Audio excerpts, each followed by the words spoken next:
welcome back Donald Davis.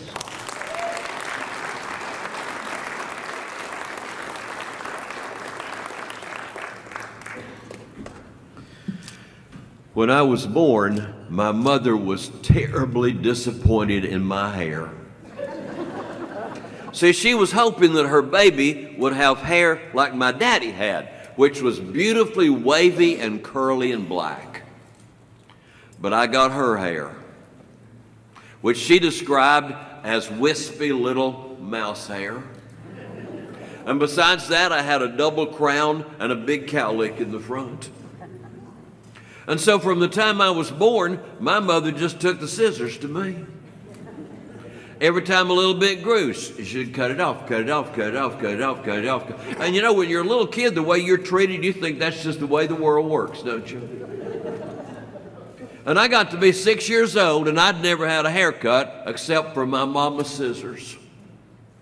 And then that summer when I was 6, one Saturday, all of a sudden my mother said to my daddy, she said, "He's going to go to school this year. Take him to town and get him a store-bought haircut for school." And as my daddy and I started out the door, the last thing my mother said was, "Don't let Jim Caldwell cut it." We got down to town and we went into the barber shop. All the barbers were Caldwells. There was Herschel and Raymond and J.R. They were all brothers. They'd all become barbers during the Second World War. And then they'd come back home and they'd join their Uncle Jim, who owned the barber shop. And we went in and we sat down, and first thing I noticed was why my mama said, "Don't let Jim Caldwell cut it." He was old. And back then, we didn't know anything about things like Alzheimer's or Parkinson's disease. All we knew was that when people got old, one of two things happened to them. They either got hardening of the arteries or the palsy. And Mr. Jim had the palsy. And a man got up in his chair and he reached over and he picked up the clippers. And here they came through the air. And they hit his head about 3 times before they cleared the top, and then turned around and started back the other way. Not long ago, we were riding around. We saw a bunch of teenagers beside the mall, and I looked at their hair, and I thought, if Mr. Jim were cutting hair today, he'd make a fortune. Well, all of a sudden, it was Herschel who finished working on a man and said to my daddy, "Joe, it's your boy's turn. Bring him on up here." And my daddy led me up to that big Koken barber chair, and Herschel pulled out that special implement they keep to show little boys they're not big enough to be at the barber shop, the plank, which you laid across the arms of that barber chair so you could sit on the plank and put your feet in the seat and be tall enough to get your hair cut. And Herschel gave me my first ever store-bought haircut. It was 60 cents. That was the price. We got in the car and went back home. We walked in the house and my mama said, "I thought you took him to get his hair cut." My dad said, "I did." She said, "You didn't pay for that, did you?" He said, "I paid 60 cents. She said, "Let's go get in the car." I did not know that my mother and Herschel Caldwell had grown up together. They'd gone to school together all the way from the first grade. He'd been scared of her for years. And we went back down there to the barber shop, and my mother left my daddy in the car. And she took me in the door and said to Herschel, "Finish it." And she circled him like a buzzard, around and around and around. "You missed one over there. That side's not like this side. Get that front part. Get it where it sticks up in the back." Till I was cut down to the bone. And my daddy was never again allowed to take me to the barber shop. My mama took me. Now that wasn't too bad when you were just 6 years old, but when it got to be like 7 or 8 or 9 years old, we would go to the barber shop. There were my friends by themselves. They'd been given money and sent to the barber shop, and my mama took me. And she'd circle Herschel and tell him how to cut it every time. And I knew women did not belong in the barbershop. There were 2 signs in there written in code, but if you translated them, they meant that women didn't belong there. One of those signs said, "No spitting." And one said, "No profanity." And I thought, if that doesn't mean no women, I don't know what it means. Well, my mama taught school at my school, so I had to go to school with her in the morning. All day long, I could hear her voice. I had to go home with her in the afternoon, and my hair never got a chance to grow longer than anything before she would go and Herschel would cut it off. And then I finished the 6th grade and went to junior high school. Now my mom would take me in the morning, drop me off. She'd go on to her school. In the afternoon, I'd come out and wait for her to pick me up. She was one of those teachers who had to get to school before the principal got there, and who wouldn't leave in the afternoon till the janitor had gone home. So she was letting me out in the morning before the door was unlocked at my school, and in the afternoon, they were pushing me out and locking me out before she ever came to pick me up. And by October, it was cold. And I would sit out there in the afternoon and freeze. And one day I told my mama about that. Now, my mother was born cold and never got over it. If you would get up really early in the morning and sneak in the kitchen, she would get up early, build the fire up in the wood cook stove, open the oven door, slide a chair up in front of it, wrap her feet up in a towel, and stick her feet in the oven to thaw them out from the night before. So all I had to do was tell her I was cold, and she understood.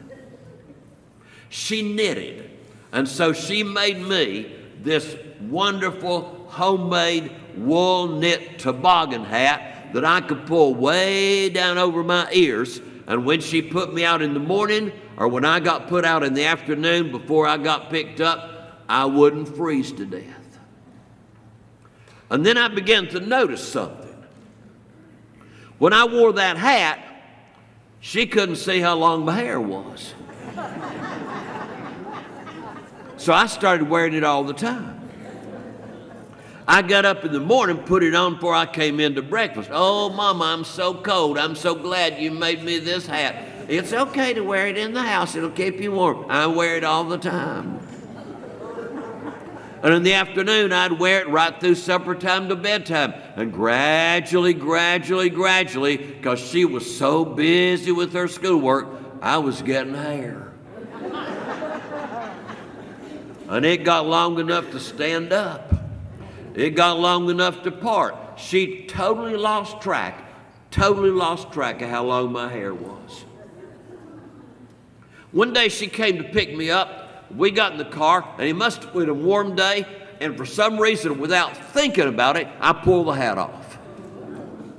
And my mama slammed on the brakes and looked around and said, "Who are you, and how'd you get in my car?"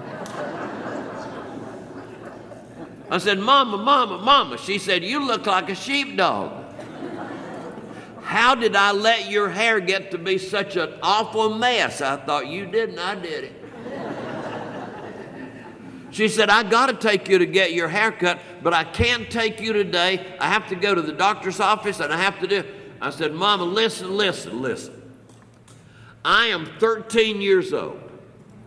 I know where the barbershop is. I know Herschel. I know that it now costs 90 cents to get a haircut. Why don't you give me the money and let me out there? You can go on, have your doctor's appointment, do anything. You won't even have to come back and get me. I'll walk home when it's over." And she said, "We'll try it once." And she gave me $1, and she said, "Now, when you say, 'How much is it?' and he says 90 cents, give him the $1 and say, 'Keep the change.'" And she let me out, and she was gone. And for the first time in my life, I walked into that barbershop by myself. Finally, it was my turn, and Herschel says, "Come on up here. It's your turn, Donald." He said, "Where's your mama?"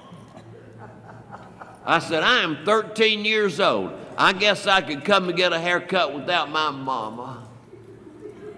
And Herschel said,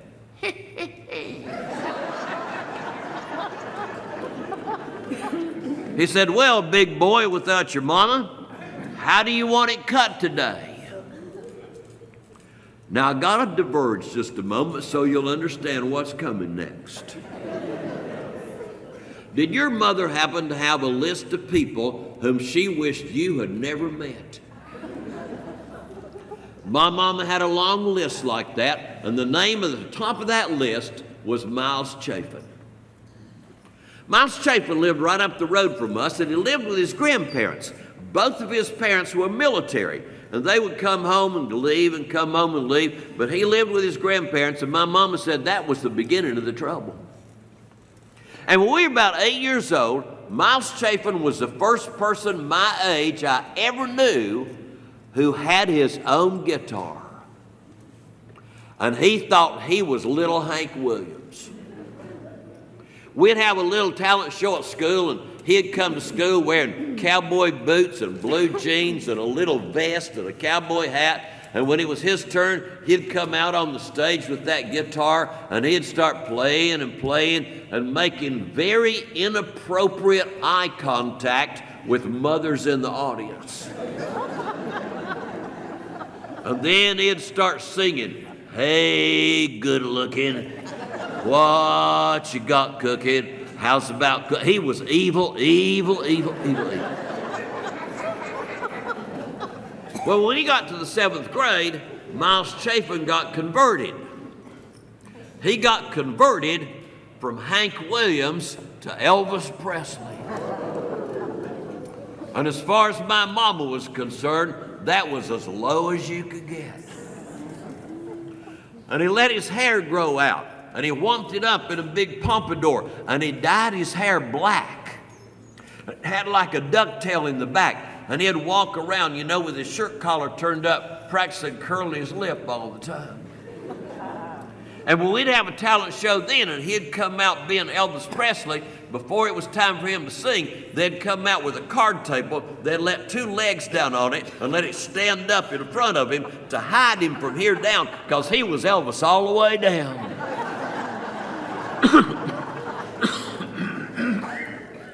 And when Herschel said, "How do you want your hair cut, big boy?"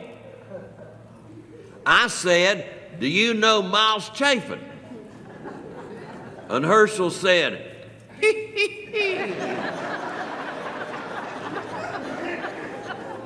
I said, "I think he has very attractive hair, and I would really like for my hair to look like that. I don't want it dyed black, I just want it left the same color it is, but I would really like a haircut like what he has." And Herschel went to work. He didn't cut any off. He needed everything he had. He didn't kind of ducktail it across the back. He could have picked some up off the floor and added it on there. I don't know. But he started putting wax on it, you know, butch wax and butch wax. When he got it all waxed up, he took a silver metal comb and heated it up with a Zippo lighter and started through that, sizzle, sizzle, sizzle. Pull it way up and let it flop back. Pull it way up and let it flop back. Way up and let it flop back. If you'd have looked at it, you'd have thought it was a plowed field. And then he says to me, "I believe I got it. You want to look in the mirror?" I thought, no. I said, "Oh, I believe you knew what you were doing. How much do I owe you?" And Herschel says, "It's on the house."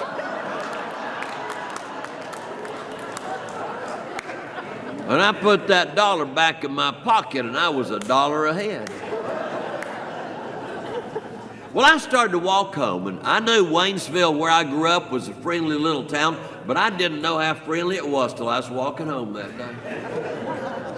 Cars would slow down and blow the horn, and people lean out the windows and whistle and holler and wave. Finally, I got home and looked in the mirror. And when I looked in the mirror, the thought that I had came way before George W. ever said it. Mistakes were made. And I thought, I'm going to die before tomorrow. She will kill me in a moment. And then I thought, I know what to do. My mama's going to the doctor. Then I don't know where all she's going. She's not even coming home yet. She hadn't even thought about supper. I know what? I'll fix supper for the family, and she will be so happy she will not even notice my haircut. And I got out a big package of frozen hamburger, because you know you can thaw it and cook it at the same time. Just keep turning it over and over and over and over. I got out a quart of green beans we'd put up in the summer. I got some potatoes. I was going to make mashed potatoes. And I was just working away over there when she came in the door. She could only see my back, and she didn't recognize me. She thought somebody had broken in our house to steal food, and they had dared to stay, cook it, and eat it before they left. And then I turned around, and she squalled, "Whoa!" And by the time she landed, she was furious. But the good news was, she wasn't mad at me.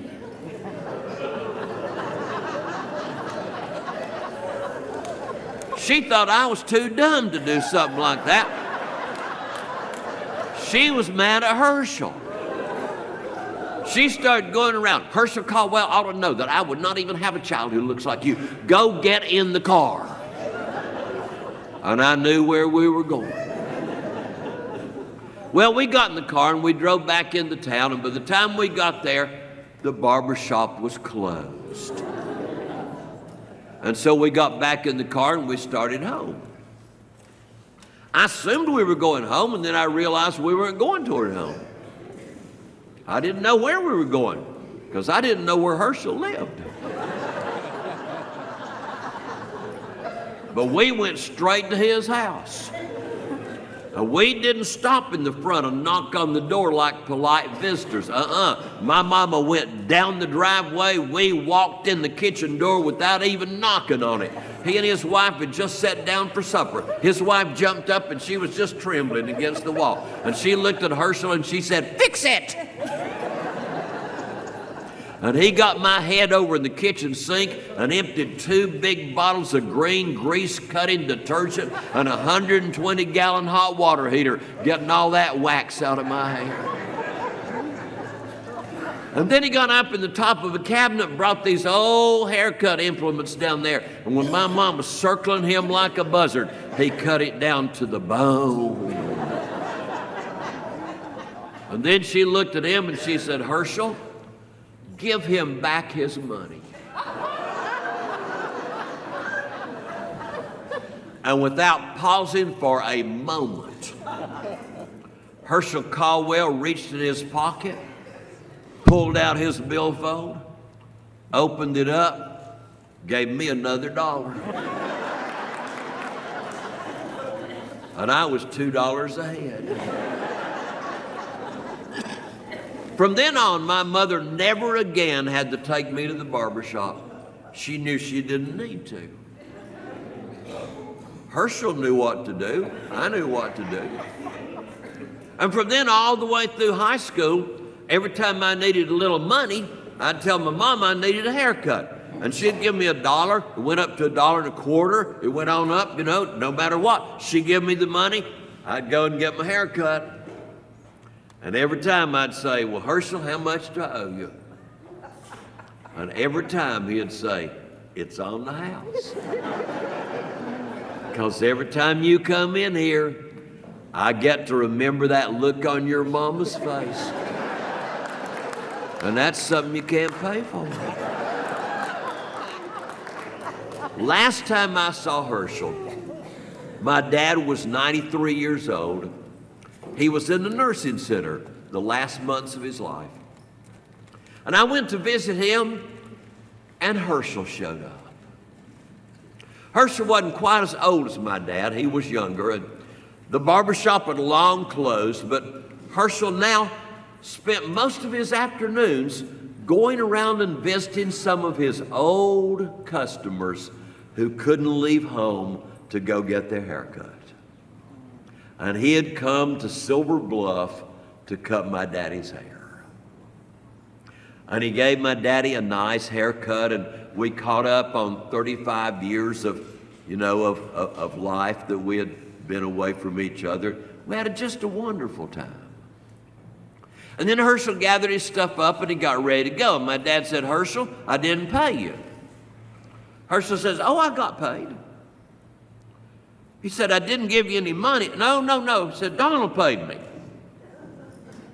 He said, I didn't see Donald give you any money either. Herschel said, he didn't have to.